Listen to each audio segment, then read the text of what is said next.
Assalamualaikum warahmatullahi wabarakatuh. Perkenalkan, nama saya Rosanti, NIM 180105117. Di sini saya akan menjelaskan materi tentang konsep kebudayaan, wujud dan unsur kebudayaan. Di mana untuk memenuhi salah satu mata kuliah antropologi. Baiklah, langsung saja saya akan menjelaskan tentang konsep kebudayaan. Di mana konsep awal kebudayaan yang bersumber dari studi tentang masyarakat primitif tersebut mengandung sisi praktis sebagai sumber kekuatan yang dimaksudkan untuk mempengaruhi rangkaian gagasan dan tindakan-tindakan modern. Pemahaman terhadap kebudayaan meliputi pengertian secara sempit dan luas. Dalam pengertian sempit, kebudayaan dipahami sebagai kesenian sehingga seniman dianggap sebagai budayawan. Pementasan kesenian sering disebut sebagai acara budaya.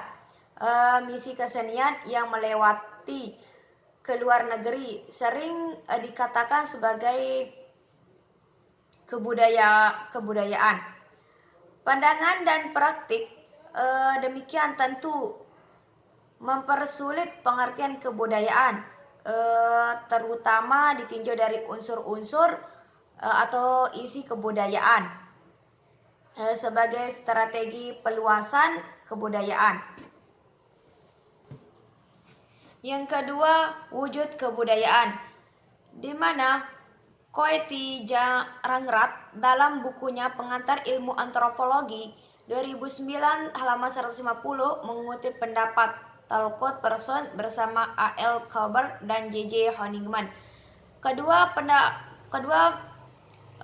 Ketiga ilmuwan ini mengemukakan anjuran ilmuwan itu membedakan wujud kebudayaan sebagai suatu sistem dari ide dan konsep dari wujud kebudayaan sebagai suatu rangkaian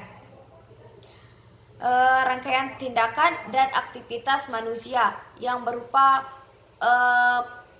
berpola, sehingga tiga gejala kebudayaan itu meliputi.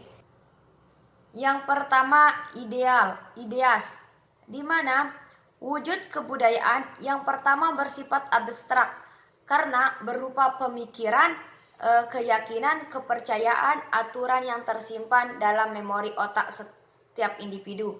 Pola yang tersimpan itu tentu dimiliki oleh semua masyarakat dalam suatu kebudayaan tersebut sesuai dengan tingkat pengetahuannya terhadap kebudayaan yang dipelajari.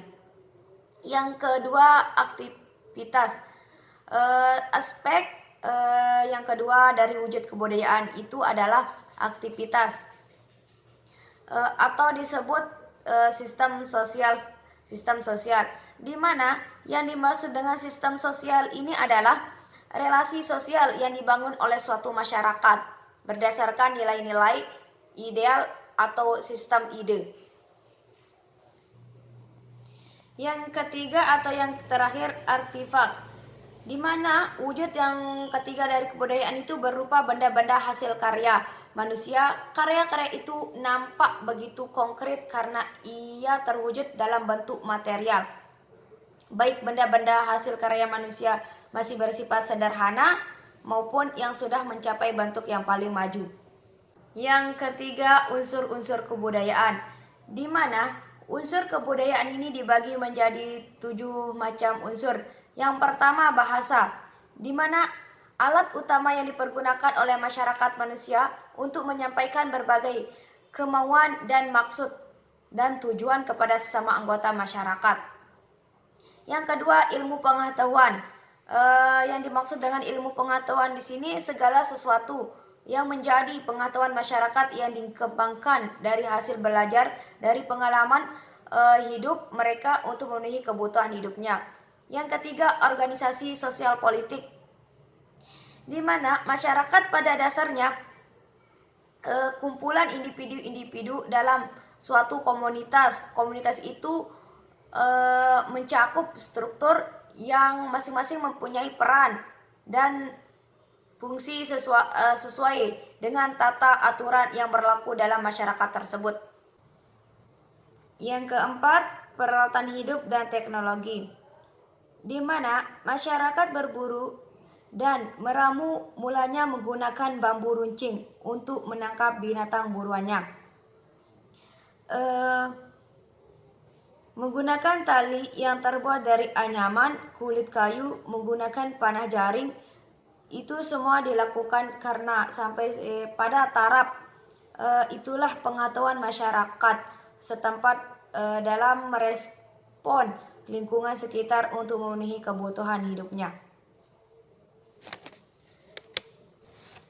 Yang kelima, perekonomian.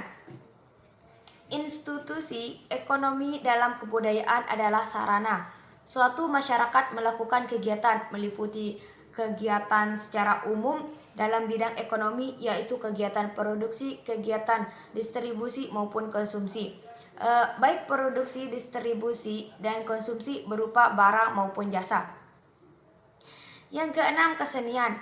Pada masyarakat dimanapun mereka berada, baik dalam bentuk yang kompleks maupun yang masih sederhana, memiliki institusi kesenian sebagai bentuk ekspresi setelah melewati hari-hari panjang dalam perkumpulan dengan lingkungan alam sekitar dan interaksi antara mereka.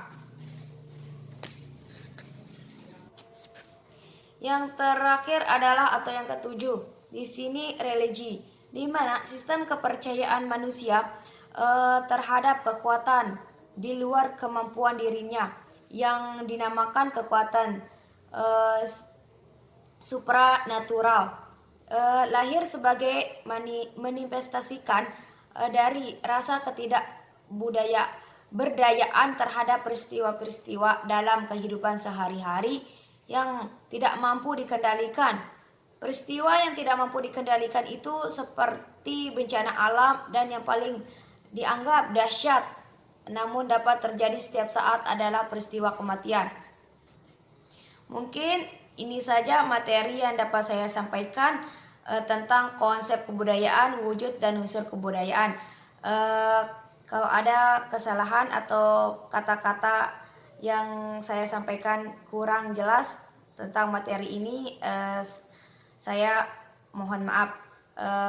Mungkin itu saja. Assalamualaikum warahmatullahi wabarakatuh.